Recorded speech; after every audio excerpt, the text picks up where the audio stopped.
many people are being labeled as toxic, okay? That word toxic is being so misused. Not everyone is toxic.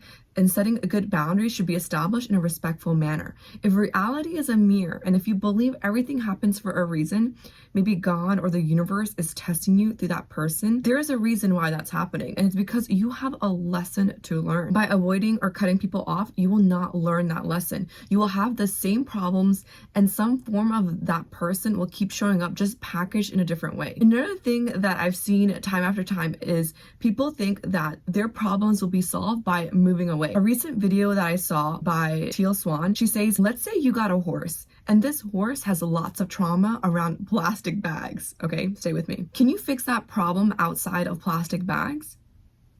No, the horse doesn't know how to have a relationship to plastic bags outside of the one being like hung in front of its face. So it's about exposing the horse to the plastic bag in a way where the plastic bag becomes safe now instead of it being dangerous. We keep being told that if we fix ourselves, okay, if we do that inner work, if we go within ourselves, all of our problems will like magically be solved. But it's not possible. She says it's not possible to heal relationship issues outside of relationships. If you're manifesting the same type of person that keeps showing up for you in maybe another person, maybe they're rude, you keep attracting certain personality types or certain negative family members.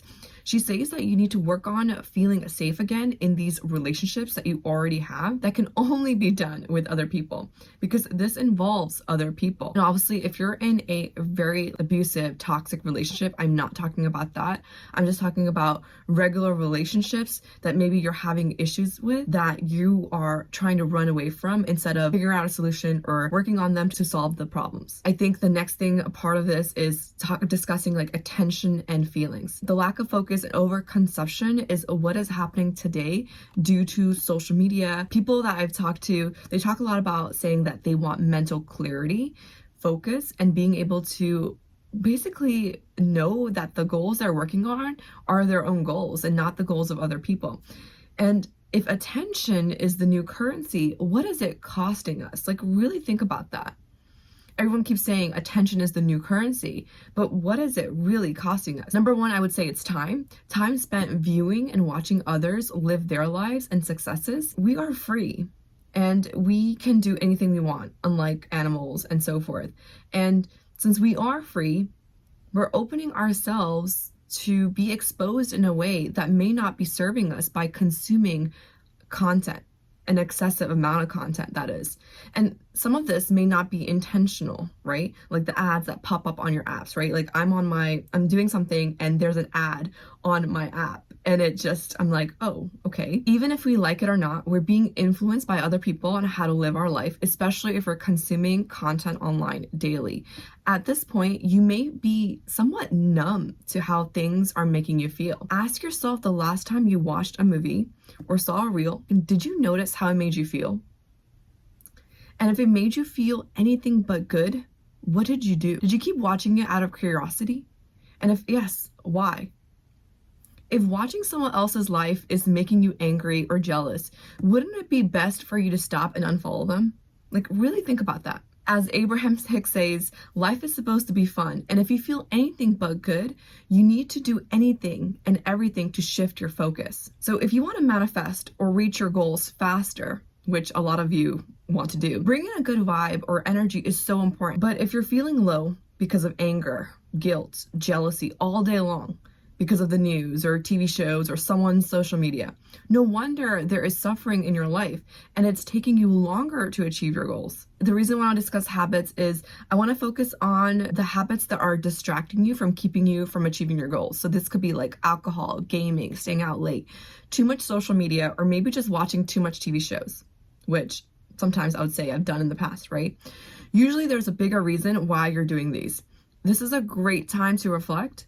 Ask yourself why you're staying out late or whatever that habit is, what you may be avoiding or procrastinating on. And if you need help figuring this out, go ahead and message me down below for one-on-one help, because everyone's situation is so different and we can go in much more detail. Then the biggest thing is ourselves. What makes us different from animals is our mind and our free will. Our mind is always talking, whether we realize it or not. Often people are saying negative things to themselves. Therefore, the most important environment we have is our mental environment and how we are talking to ourselves. Most common reason I hear people feeling that they tell themselves is they're not good enough. Not good enough for the guy, not good enough for the job, not good enough just to cook, I don't know, to start a new hobby, whatever it is. They feel deep down inside that they're not good enough. The majority of the time, it's not true. It's our mind playing back an old thought loop, and it's trying to keep us safe from what may have happened in the past. What's really helped me is recognizing this negative self-talk, appreciating what I've already have, and then flipping the script. And I'll discuss on how I do that. So when manifesting my dream job, I realized I felt like I wasn't good enough. I felt underqualified. When I was digging deep more, the biggest thing that always popped up was, you're not good enough.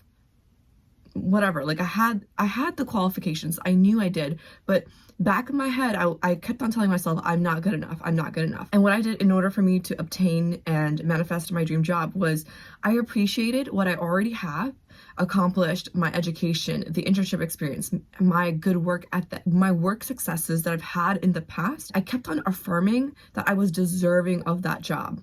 I was deserving of to work in that workplace, and that they are lucky to hire me. Then I flipped the script. If I had my dream job, what would be the positive changes it would have done on my life? How would I feel? How would I be? And more. So hopefully that little bit helped you. What I'm trying to get is, I did share the signs of how your environment is holding you back from achieving your goals. So step one is always having awareness in the area or the areas of your environment that you need to work on. So that could be people, it could be your mental environment, it could be your physical environment, which I didn't really touch on, right? It could be your feelings, your thoughts, your emotions. It could be so much more. So ask yourself, are you avoiding things instead of working on maybe getting better habits or working on your relationships? What is really getting in the way? These were the 3 signs of how your environment is holding you back from achieving your goals. I hope you enjoyed today's talk, and until next time.